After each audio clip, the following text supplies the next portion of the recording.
Everybody, welcome back to Goldbridge Saves Football in what's going to be a fantastic show because Man City are out. Get out. It's not all going to be about that, but I do feel happy, I've got to say. But also, I also feel justified. We're going to be talking about the FA Cup. We're going to be talking about the Premier League. David Moyes is going to go. They're getting rid of replays. There's so much to save on this show. But you know what, Will? I think we are hitting the brief with Goldbridge Saves Football because we set these things and then it's almost like we can predict the future. I said the Premier League was broken at the start of the week.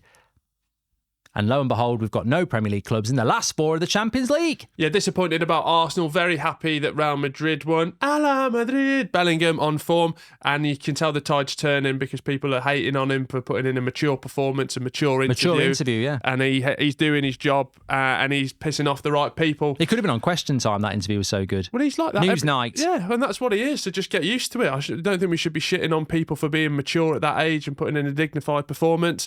Also, I think a double treble would be terrible for English football, European football, so that's out the window. Maybe I've been spending too much time with you, but I generally do feel that we were going to do a team of the season, but there's so much football to be saved that we need to do it all today. Yeah, well, actually, we were going to do Premier League team this season, so get in the comments and give us yours, then we can look at them and we will bring that in a future show because we've got ours ready to go, but we wanted to keep it back because there's so much to talk about today. We're going to start off with Arsenal. It could be Ten Hag's I know for a fact it's probably Ten Hag's last game if he loses to Coventry, which is not, slow sports news, isn't it? But we'll talk about the FA Cup in a bit. But let's talk about the fallout from not just this week, but the week ahead. Arsenal are going to Wolves on Saturday night. I think that'll be a tough game. They lost to Villa last weekend. They've gone out of Europe in the Champions League. Their season in the space of 6 days has gone from really exciting to more of the same for many people. We'll also talk about Man City a little bit as well. But with regards to Arsenal, I just think some of the reaction, even from their own fans, is just a little bit harsh. Yeah, this is another season of just building, and there's clear signs from start to finish of this season that they have taken an extra step. In terms of the Bayern Munich thing, I still think last season sort of emotional side of it tied into that, and that's why I did predict a Munich win. Don't want to say I'm right, because I did want Arsenal to go through, but I am right. And I just think that they have taken the extra step. With Arsenal, they're getting so close to the finish line when they're doing these things. That's why it probably makes it even more frustrating, doesn't it? So it's another step forward. Arteta's doing a good job. Just be patient. But in football, patience isn't a virtue, is it?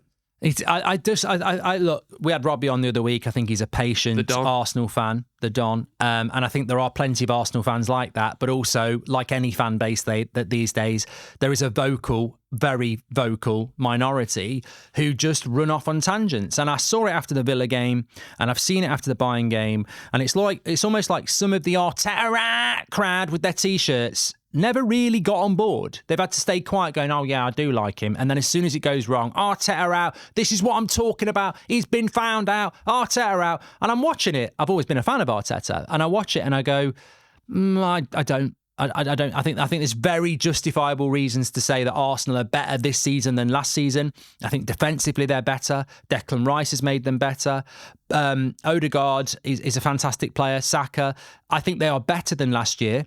But they are not better to the statement that they're going to win the league or they're going to win the Champions League. How can you have Man City, who are a juggernaut, and have a squad bench that's better than most people's first team, and then moan that Man City end up winning the league? Then that's logical. And then in the Champions League, they haven't actually been in it. Like Porto, you said, they struggled against Porto. They come up against Bayern Munich, and people go, Bayern Munich are shit this season. Arsenal are brilliant this season. They'll win. But then you think, well, hold on a minute. Bayern Munich are seasoned in the Champions League. They're in it every year. They've cleared the game. Arsenal looked inexperienced against Porto, didn't get the result they needed at the Emirates. You go to the Allianz and want to win. It was very tight, but Bayern get over the line. And I just think Arsenal are still a work in progress. Yeah, but that's the headline, isn't it, to take from it? So don't read too much into what things happen at this time of season when it is the business end. Everything sort of snowballs, doesn't it? Villa becomes the Premier League's over. Well, no, they're still near the top of the table. They're a point off the top. Champions League they're out of. Well, they got to the quarter-final for the first time in God knows how many years. So it's like turning losses into victories. It depends. Are you a half full man or half empty man? I think in relation to the Premier League title, it's a little bit like a race that's not over, but Arsenal and Liverpool have fell over and broken their back. Like the race isn't, Man City aren't over the line yet, but they will be. I think in relation to Arsenal's season over, yes, I think it is. But I'd rather say, instead of Arsenal season over, Arsenal still a work in progress. It's like your glass half empty, half full. You can either go, oh, they've bottled it again. They're a bunch of bottlers. Get into TalkSport. Or you can go, listen to Goldbridge Saves Football. Actually, Arsenal are a work in progress, because actually that's what we're here to do. And we're here to talk about things fairly. And I think Arsenal, as I've said, and I can't remember what you've said, I never do. As I've said, they need a striker. They need a left back, and they need another midfielder. Jorginho's done well, but it's Jorginho. They need Rice, Odegaard, and another who's not Havertz. They need, I don't know. Like the Villa game showed that, didn't it? Where you said about Zinchenko coming in. That's what they probably need. do. I think it's like a Formula One race where Max Verstappen's winning and the Ferraris are behind by 1 second. You know he's going to win. A mistake. You need a mistake or an engine failure. That's where we're at the moment for this final game of this final run-in of the season, because it's becoming a bit like, and you said Manchester City are out of European football now. Yeah, I agree. Look, just a big shout out to the audience. We had a really good show on Tuesday. It's the most listened to show we've ever had. So if I know you lot like I think I do, keep listening, keep sharing it. And look, we want more people involved in this, I nearly said cult, ultras. Well, you got to make it a bit of a cult. Well, yeah, Goldbridge Saves Football. Let people know about it. Go and listen to it. We don't have the budget to be on, Sky or anything like that. So you're our advertisement, and a lot of people are enjoying it. And we say it as it is, and we're trying to say football. And I think in that sense, leave Arsenal alone. I'm not an Arsenal fan, but leave Arsenal alone. Arteta is doing a very good job. They're progressing year to year to year to year. There's impatience. There's also a media that needs to sell stories. So Arsenal bottled it is a big story. But Arsenal, since Christmas, have been the best team in the Premier League. They've lost one game in the Premier League since then. Unfortunately, that's the standard that Man City set. You lose one game. I don't even like the Premier League title race, because it's not like the olden days with Man United and Arsenal where, they've dropped a point, they've lost. You lose a game now, the juggernaut of Man City is just going to be there. And that's all Arsenal and Liverpool are doing, is they're operating at a real level. Man City are operating at a juggernaut level where they literally probably will win every game between now and the end of the season, because that's what they do. I think Arsenal, as many people have said, if you took Man City out of this league, we'd have an amazing league. We'd have an amazing title race. But they're definitely a work in progress for me. Well, you say about the media there, maybe it needs to come to a bit of education from on our side. But our title is Arsenal season over. But that's just a title. Sometimes you have to get a bit deeper than the title. Well, but their season is over. Yeah. But doesn't mean they're. Well, I'm also doesn't mean Arteta are out. Doesn't mean Arsenal are crap. It just means perspective. And look, Arsenal fans might not be ready for it, because I know what that disappointment's like. The league was always going to be Man City's. They were always the favourites. The Champions League, it's your first time back in what, 6-7 years? Yeah. Look, Real Madrid are the archetypal genius when it comes to the Champions League. They've won it most. They won it 2 years ago. They had the hardest run to the final. They were the underdog in every single game, and they found a way. And Bellingham said it last night, didn't he? We might not be tactically there in relation to the way that Man City play it, but we're almost like, we just find a way. That's what we do. And Real Madrid find a way. And how do they find a way? Because they're in it every year. They know what to do. Arsenal, it's their first year back. They'll be better for it. And they were a very different team against Porto and Bayern to what they've been in the Premier League, Will.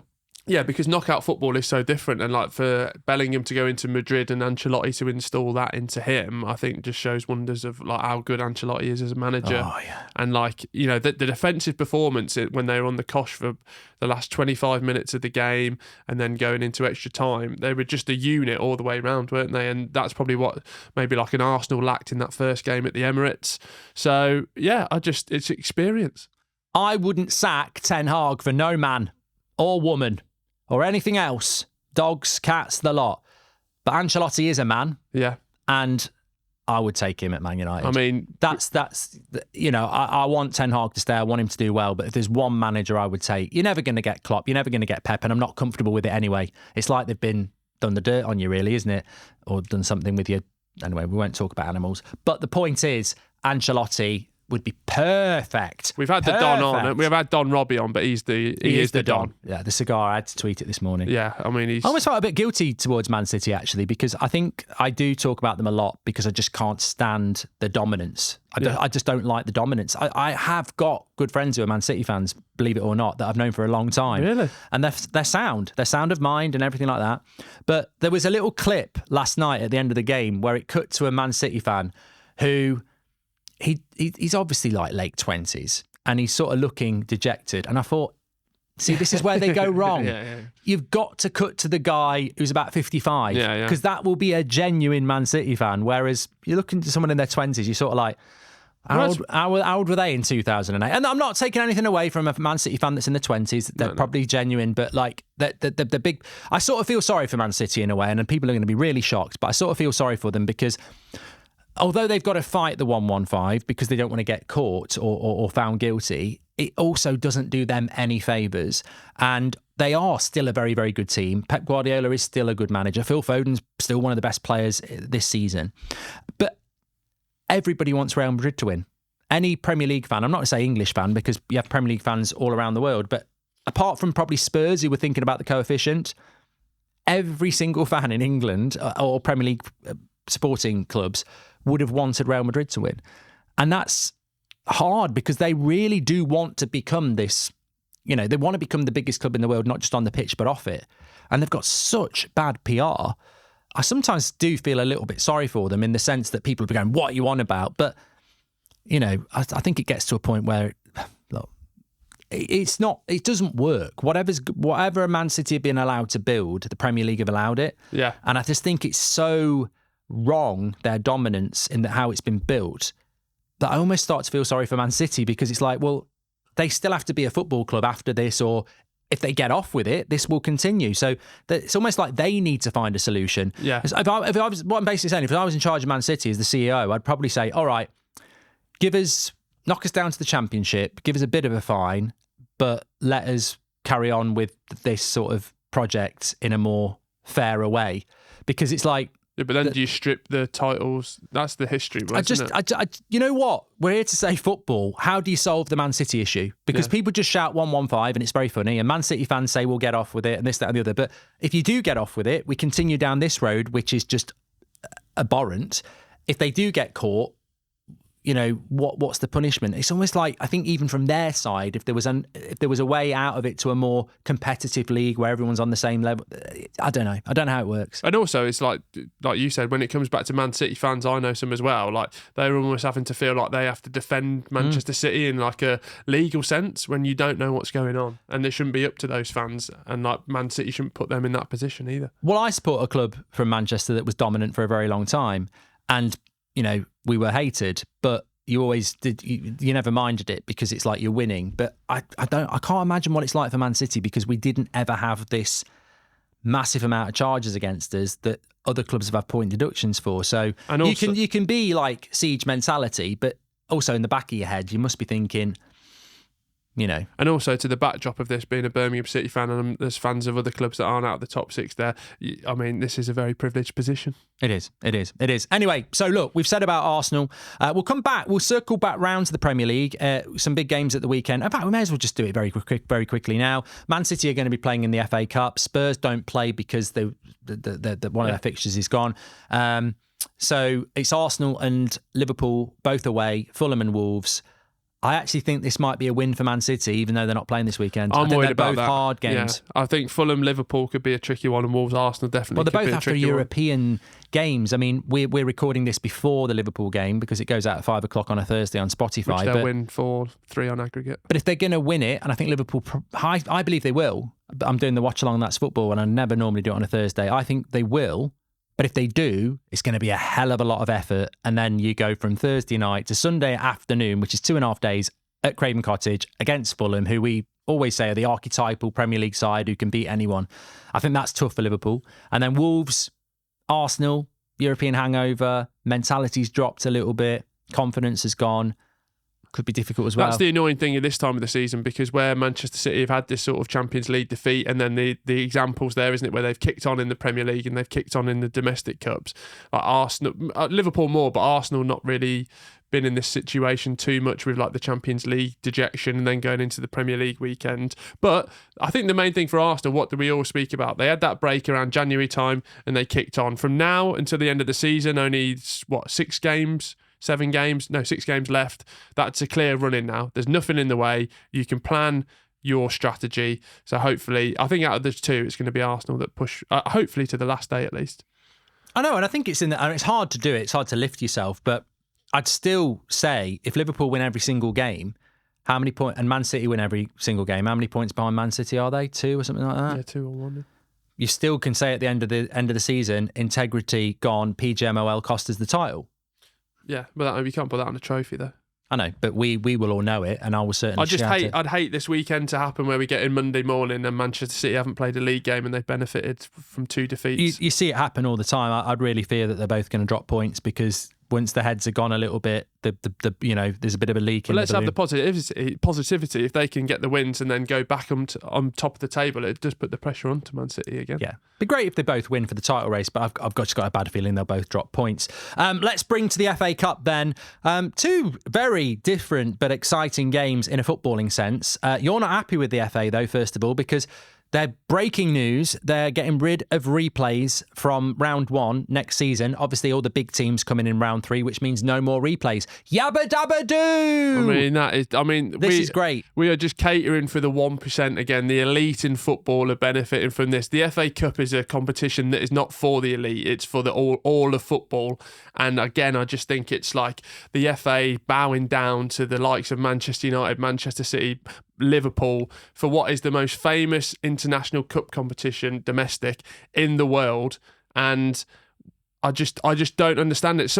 There's clubs that have built their whole future on FA Cup replays. Was it Burton Albion, Man United played at Old Trafford?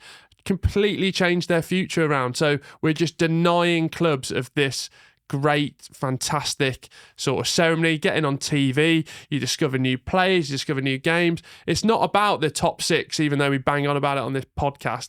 I just don't understand it at all. It's going to be on TNT.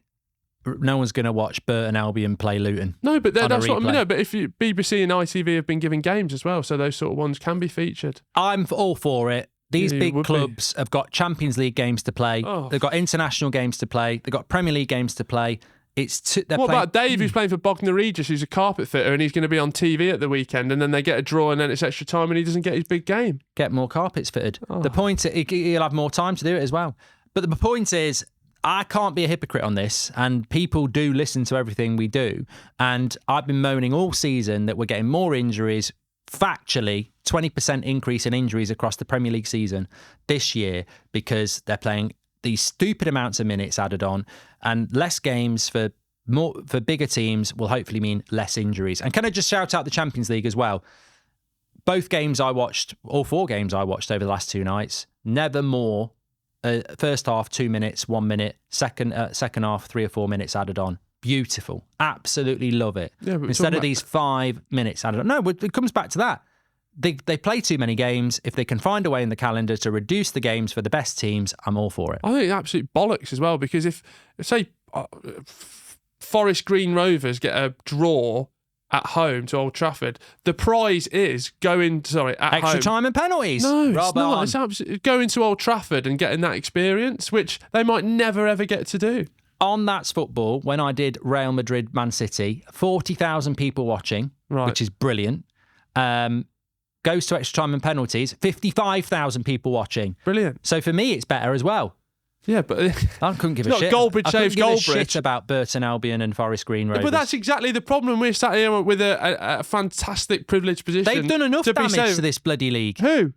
Those teams, because that's what are you on about? But that's why we've got a 3 p.m. blackout on a Saturday. We can't watch football in this country at 3 o'clock on a Saturday because if you don't watch it, you might go and watch Burton Albion. I fucking won't. I'd rather paint the fence. No, I'm not doing it. I don't get that argument, because if you want to go to a game, you're going to go to a game. If you like football, you like football. So I agree on the 3 p.m. blackout stuff. And to be financially dependent on the 3 p.m. blackout for the smaller clubs is not a sustainable model. But this is and this thing as well is such a small thing in the grand scheme of things for football. It's just, we might as well start the fucking Super League then. I'll tell you what, as a Man United fan, it's so frustrating when you play somebody I'm so rubbish. sorry for you. When you play someone rubbish like, I don't know, let's just keep using Burton Albion. You play Burton Albion, you draw 1-1 because your players have just thought it was easy. And then a week and a half later, you've got to play them again in a replay. That's punishment. No, get it. Deservedly. Go to penalties and our technique. Like Newport County pushed you all the way in that game. I'd rather go to penalties. Yeah, I know you would rather go, but you're up here. There's people down here. There's a lot more of us. We don't want to watch another 90 minutes. Says you. Bloody Old Trafford in your golden box. Imagine if Burton won on penalties. It's more content. There's an extra game for you there. If it went to penalties and Burton won, it'd be great for them. Yeah, exactly. Yeah, we don't want a replay. Anyway, it's FA Cup weekend. There will be no replays. I remember when we used to get FA Cup replays in the semi-final. Yeah, I remember 1990, Manchester United Oldham went to a replay. And the final against Crystal Palace went to a replay. Yeah, that's too far. Better than watching Burton Albion. But the point is, sorry, Burton, actually, I think it's the birthplace of Carling, which is a divisive beer, but I actually quite like it, and they make Madry. So, well done. Right, that sums up this podcast, that you want to get rid of replays and that you like Carling. That's all I need to know going forward. I know, I like Madry. No, you said you like Carling. I'm not a beer snob. To be fair, we're in a pub and we need a sponsor, so I love Carling. Yeah, I love Madry. I've played the game, I'm switched on, and he's that's useless. Anyway, FA Cup semi-final time. 2 fantastic games. Man City played a lot. Chelsea will be happy with that. I mean, De Bruyne and Haaland saying to Pep they wanted to come off. That stunned me, especially. I mean, I understand it with De Bruyne. He'd done a lot of running, but Haaland saying to Pep, saying publicly that Haaland wanted to come off. That's not a good look, is it? Yeah, but he had a knock. Did he? I think so, yeah. But he had a shit game. I think there's a big lump on it on Haaland at the moment. No. You obviously don't watch That's Football. I said Haaland's like Højlund or any other team where you don't create for the striker. What's the striker supposed to do? So I understand that. I feel like even last night he was putting like that extra bit of like when the balls were down the sideline just to get it. It's just a hard gig for him at the moment. I think Man City really struggle when teams shut Haaland down. We saw it with Arsenal. We saw it last year. If there's ever going to be a criticism of Pep, and I think for some people he's beyond criticism, but not on this show, what Man City against Real Madrid, you got Rodri after the game talking about all the ball, and I'm like, I watched both games of Rodri, if that is your real name, and I tell you what, where's the big chances? Like, two of your goals, De Bruyne should have scored. Two of your goals in the Bernabeu were worldies. Yeah. So you can't rely on those. Where's your other goals? I don't like that when it's like saying like there was only one team that came to play and stuff. I couldn't give a shit. Yeah. I find knockout football, and I find Man City boring. Yeah. I've always forget the 1-1-5. I find Man City really boring. I'd rather watch Liverpool. Rather watch Burton. Yeah, I'd rather watch Burton Albion. But I think there is a problem with Man City, and it's maybe something Chelsea could look at if you can keep Haaland quiet and counter on them, which Chelsea did well in the Etihad game. And you don't need to win it in 90 minutes. Maybe push it to extra time. Yeah, but Man City will be dead. Yeah, but I mean, Chelsea need to learn from pushing it to extra time last time. They're never going to have a grander opportunity than that Carabao Cup final. I think we're in the relentless juggernaut City phase. I know it's coming off the back of the European games, but when it gets to those domestic games, it's like... their energy is unbelievable as well. Yeah. People were even saying, it is unbelievable. Yeah. But I could not believe how much running the likes of Silva and Foden did, even into the 120th minute. I'm like, without the ball, with the ball, how can you be that fit? But then even... I'm not saying anything other than how could that is just impressive. But even like the Real Madrid game is the blueprint, isn't it? If you can be that organised in and around the box. And there were so many moments where Madrid got the ball and just one pass didn't go the right way because they were dead on their feet, but you can get that counter and you can score. I still think it'll be Manchester City in 90 minutes there. I'd love Chelsea to do it, but I'm less bothered because Man City are out of the Champions League, so they can't win the treble anyway. But I'd love, obviously, Chelsea to do it. I just don't know whether they're good enough to do it, Chelsea. They're a weird team. Obviously, we're very good midweek against Everton, but yeah, I think I'd probably go City. And then on Sunday, it's Coventry City, the 87, not the 87 team. That would be horrendous. Some of them might not even be still with us. Anyway. 87's not that old, is it? Unbelievable. If you were playing football in 87, you'd probably be about... Gary Lineker was playing, so 60s, early 60s. Yeah, probably most alive. Anyway, shout out to the 87. I remember that game. beat Spurs. But this is, I wouldn't say it's Coventry's biggest game in years. I mean, they're in a bloody playoff final last year. I'm sure they'd rather win that playoff final than an FA Cup semi-final because the money's absolutely loads. But I don't know what Coventry's form coming into this. I don't think they're outside the playoffs. Well, the form coming into it, who did they play last in the league? Birmingham. Correct. Lost 3-0. Yep. So here's the blueprint. Right, let's do the tactical breakdown. Where are the opportunities? Yeah, we're not doing that. But they will be up for it. This is their biggest game of the season. They will be up for it. It's energy. Man United, you never know what you're going to get. What I would say is there seems to be more of a movement that Ten Hag is going to stay at the moment. This last week, it's sort of moved in his favour.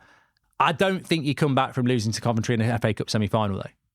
No, because it's not only is it just the game and it being an upset, it's the scale of it as well. Like being at Wembley, it'll be on the TV, so it won't just be something. His precarious position as well. His precarious position as well, and like you mentioned before, going into FA Cup finals with Van Gaal and then him been given the boot before or after as well. I think it's not just an embarrassing defeat; it's like an embarrassing PR thing as well, isn't it? I tell you what, I'd hate to be that content creator that when they did the draw and Coventry came out, they were running around celebrating. They're in for a very nervous Sunday. Get in! There was, but I did back you on that, and I hate backing you up because. But I'm worried about it. Even if I was a Birmingham City fan and there was Manchester City, Chelsea, and Man United left in, and we got Coventry, what I'm trying to say, I'd be celebrating. But if I was like, if Man United were like Arsenal good or Liverpool good or Man City good, I'd be like, whatever. Your clips are going in the recycle bin. But I am a little bit worried on Sunday that might come back and bite me a little bit. But I don't, look, if I was picking the team, we'd beat Coventry. If I was just thinking then, if we beat Coventry and Coventry beat you, does that mean that we're better than you? Oh, this is the crap you used to get on the playground. Yeah? Yeah. Is that right there? Oh, you can have it. If we lose to Coventry, I'm not doing the podcast on Monday. Oh, come on, you're better than that. That's like when Carragher didn't turn up to stick to football after the Man United beat Liverpool. No, I would turn up, but bloody hell, if you lose, that would be. And all respect to Coventry, because I actually believe they could. Coventry are a good side as well. They beat Wolves fair and square. Yeah, and as well, you got to think if you had 104,000 people watching the Chelsea demise. You got to be thinking how many people would be watching you lose your shit against. Yeah, but it's not about that. Not with United, no. I don't care if there's 1 million people watching us lose to Coventry. I'd rather have 2 people watching us beat Coventry. But look, I'll give the mainstream a little bit of help. You do watch a lot of what we do and you do copy it. So here's a lovely little article for you for the weekend. Just count up the Coventry team's wage compared to the Man United wage. You'll get loads of clicks. Yeah. Because their wage combined, what does a Championship footballer earn? A lot. They actually earn a lot more than you think. Well, I think between 10 to 20? I remember I used to work as a letting agent about, God knows, 20 years ago. Did you? And there was a player. Hang on, is this in the book? Save it. No, it's not in the book. Okay. And I was working as a letting agent, and there was this footballer who was going to play for probably a Division 2 team at the time. Right. And he was renting somewhere and had to put his salary down. And even 20 years ago, as a League 2 player, it was 100k. Really? So that'd be like 200 grand, $2,000 a week. Yeah. I think average Championship, like for the about 10, wouldn't it? 10 to 20, I think. Yeah, high end 20. Yeah, and then you get it. Just depends where you are. So Coventry are going to be less than 200 grand a week in wages. Yeah, which is probably about half of Marcus Rashford's. Yeah, Ellis Sims on fire as well. Yeah, I find we've got to win. I can't predict on this. No, I can't predict on it because I'm too emotional. I think Man United will win. Yeah, and then at least last game of the season, you've got something to play for. Yeah, exactly. You could come away with a bad season. You could come away with a Europa League, but it's a shame because you're too far off it in that. Even if it was 5th place, but a Europa League spot and a domestic trophy. Man United won the FA Cup, regardless of where you finish in the league. It's still back-to-back trophies. It's back-to-back trophies. Yeah. One thing we wanted. Arsenal haven't won a trophy, and they're way better than us. Yeah, there you go. One thing we did want to touch on as well, away from the FA Cup, big rumours this morning that David Moyes is going. Well, this is what I like about this podcast, because I don't think people actually really are obsessed with the traditional top 6. I think they actually do be down the pub talking about the David Moyes thing, because that's what real football is to me. And I think I quite like delving into this, because I was listening to it on the radio on the way over, and David Moyes is apparently going to amicably leave at the end of the season, which is why he's not signed a new contract. And I think it's one of those where, we do watch Premier League football, and I'm like, I have to side with the West Ham fans. Apparently the majority want him to go. But it's almost like that, be careful what you wish for. Oh, yeah. Because I don't know what more you expect. I mean, West Ham in my whole life have never been a team that fights for the title. They've never really been a cup-winning side. So they want to fight for 7th or 6th, but play better football. And I think that's a big ask for West Ham. Every fan's got a right. Look, I think Spurs lost their identity with Mourinho and Conte. And if they want better football, that's fine. But David Moyes is frustrating in the way that he plays football. I've seen it firsthand. But he's won you a trophy, which is probably going to be your biggest achievement in many West Ham fans' lifetime. And you're consistently in the top half. Yeah, I really don't understand it. I think, like they say about aiming for 6th and everything around that. Like you get what you're given. Yeah. How can they be 6th? How many times do we say on this podcast, like, you can the biggest indicator of where people are going to finish is the amount of money being spent, and West Ham would probably just be in and around that mid-table in terms of wages and everything on that. So you've got a manager that's given you some of your best league performances, definitely best. Even the season when they didn't do, like you said, they ended up with the European trophy and ended up staying away from relegation. So I think David Moyes is not just a safe pair of hands. He's a progressive pair of hands in terms of like keeping the ship stable and keeping it moved on. Like they lost their best player in the summer, and that is obviously going to change things massively. So I do worry, because even when Pellegrini was in, he did well, didn't it? But that ended at how it did. So it's like, who do you go for out there that's going to take you to the next level? They'll go for some hipster like Bilic or someone like that. No, they won't go for him, but they'll go for some hipster coach that won't work. And the thing about with West Ham and David Moyes is that they're going to be there. They're going to be there in that position every season. Whereas if you go and get the hipster coach, you could see it going really badly wrong. And how you can be 6th though, because I was thinking about this, like for United next season. Oh, we'll have a better season, but it can only be 4th really, because it's always going to be Man City and Arsenal, I think, for the next few years. Liverpool still are a good squad, obviously new manager.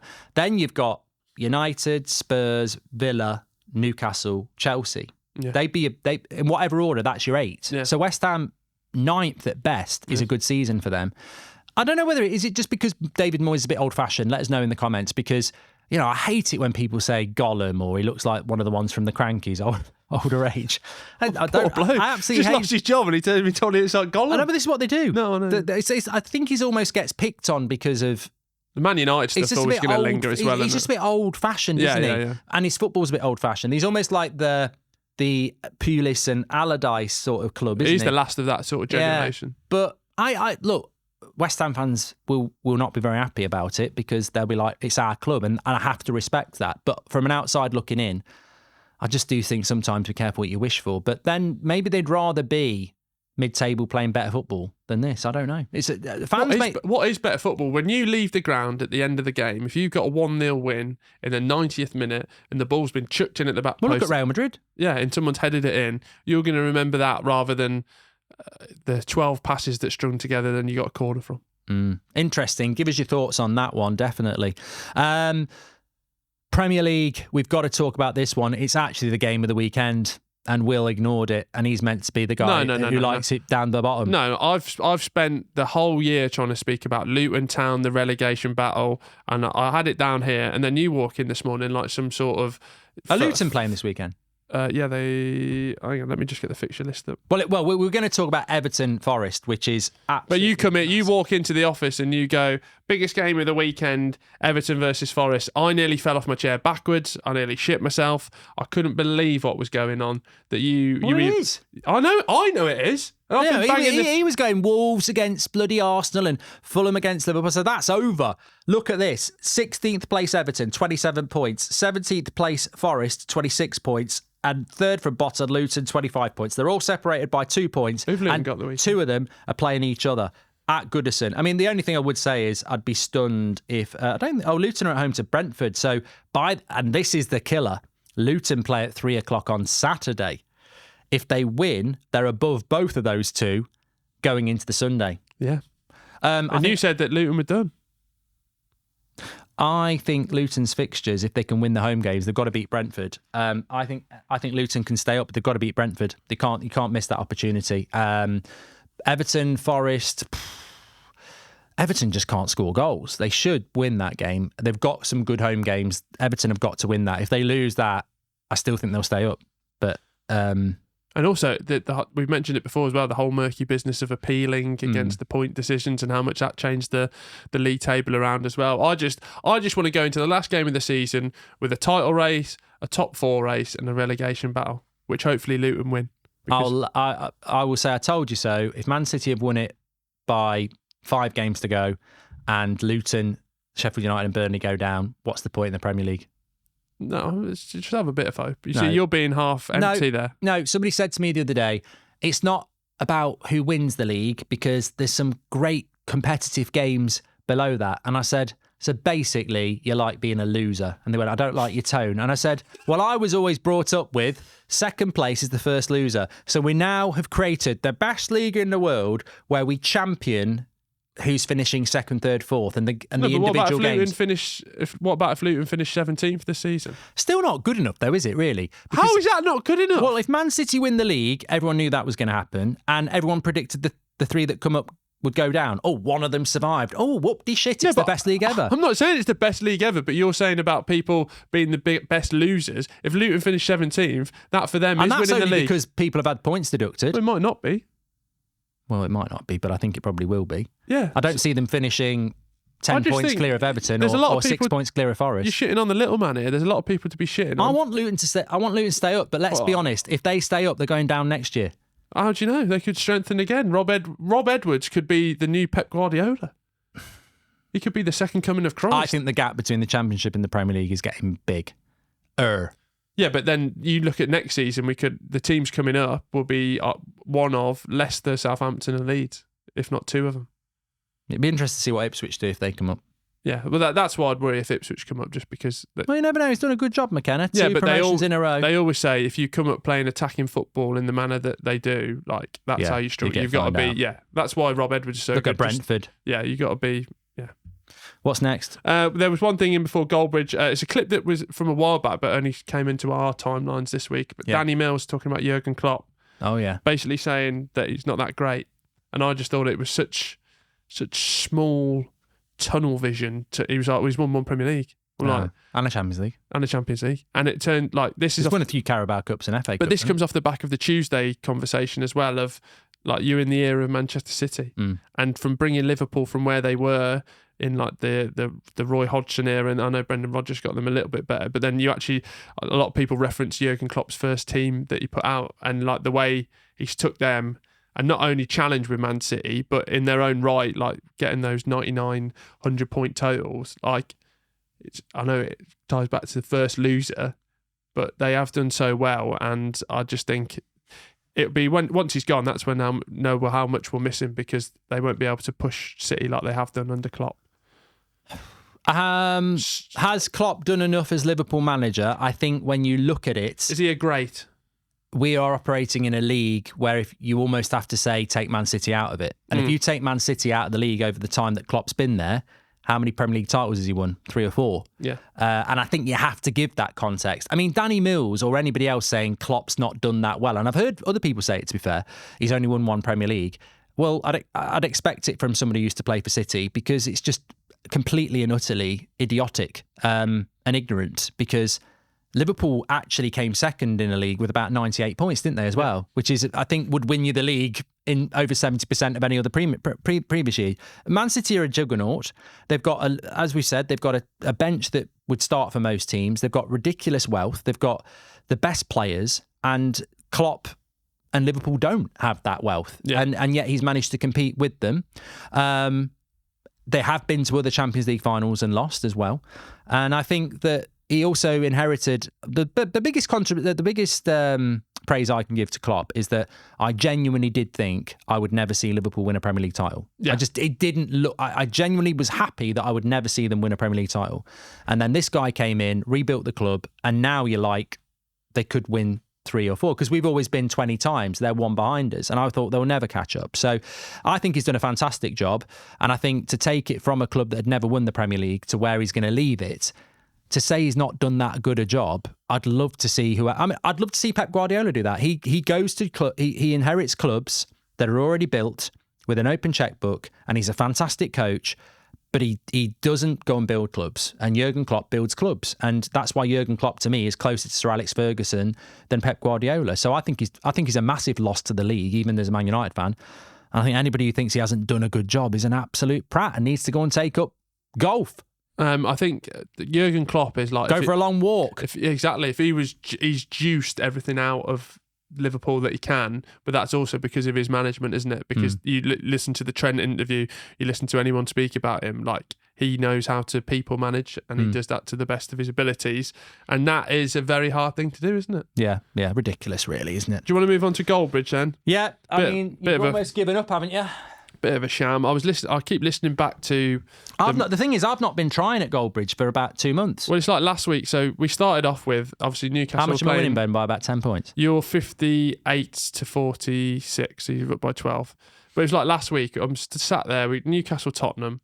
You go. You say Anthony Gordon, and good choice. So obviously I should go Isak, shouldn't I? Scores 2 in that game. I went Bruno Guimaraes. That's why you don't win. I know. I just sit here every week going. And I'm not going to argue with you. So you basically went with a midfielder instead of their attacker, who's scored 6 goals in the last home game. It's just stupid. I should start helping you, really. No. Do you want to go first or me? You can go first. I'm going to go make any difference, is it? I'm going to go for Carlton Morris for Luton Town against Brentford. Okay. I actually think that I think Tony's back for this game. I'm literally not giving you any help. I think he is back. I'll go Tony. I'm going to go for Cunha against Arsenal. Good choice. I think that's a good choice for once. But I'm gonna absolutely just bank on a Arsenal bounce back and say I will go with Havertz. Okay, I'm gonna go for Chris Wood to score for Nottingham Forest. Chris Wood at Forest. They've got Burnley, haven't they? No, Forest have got Everton away. Chris Wood. There you go. Big game. If I knew any Sheffield United or Burnley players that might score, I would actually go for players in that one, but I just think it's a minefield. So I will go to the Everton game, and I'm going to go with Beto. So shit, I can't. I'm going to skip that one. I'll go to the Villa game, and I will go with Bailey. I'll go Ollie Watkins. Yeah, you need to. What round are we on now? This 4? Is your 4th, yeah. Okay, I'll go Fulham, Liverpool, Muniz. I got him down. I'll go to Liverpool then, and I'll go for Salah. Salah, there you go. Palace at home to West Ham. West Ham are going to be knackered after Thursday night. I will go Eze. Okay. My defenders, I'm going to have Gabriel because you had him last week, and goalkeeper is Emi Martinez. Gabriel is playing and Emi Martinez. I will go with the it's tough. Sheffield United Burnley's probably got points in it, but I'm just too nervous to do that. I will go Pickford, clean sheet, not scoring. And my defender, I will go for tough week, tough gig this one. I'm going to go Van Dijk. Lovely stuff. I'm excited to see it. I'm going to a cabin for the weekend, so hopefully that's got 4G. Because I need to watch Blues versus Rotherham in the biggest game of the season. You're not going with a woman you never met before who's taking you on a weekend away. No, I know this woman. Okay. So that's fine. So if I'm not back by Monday, send the search parties out. I'll be in the Greater Midlands area. Send the hounds. I'll probably just do a poll and say, do you want me to do it? Because they might want a new co-host after Goldbridge. Yeah, my contract is coming up, isn't it? So for the end of the season, I've got to start putting in the performances. Yeah, disgusting performance on Goldbridge. But then again, maybe I'm just great. You are great, and you're a great boss as well. Thanks. You are the legends, of course, the listeners. Make sure you leave us your comments. There's a lovely poll for you to get involved with on Spotify, as always. Make sure you get your comments in, and make sure you keep spreading the word. Goldbridge Ultras. Fantastic podcast the last couple of weeks. Really enjoying it. And we are really genuinely asking the big questions, aren't we? And hopefully you're spreading them around in the chats that you have. Take care, everyone. Speak to you all later. I'm off.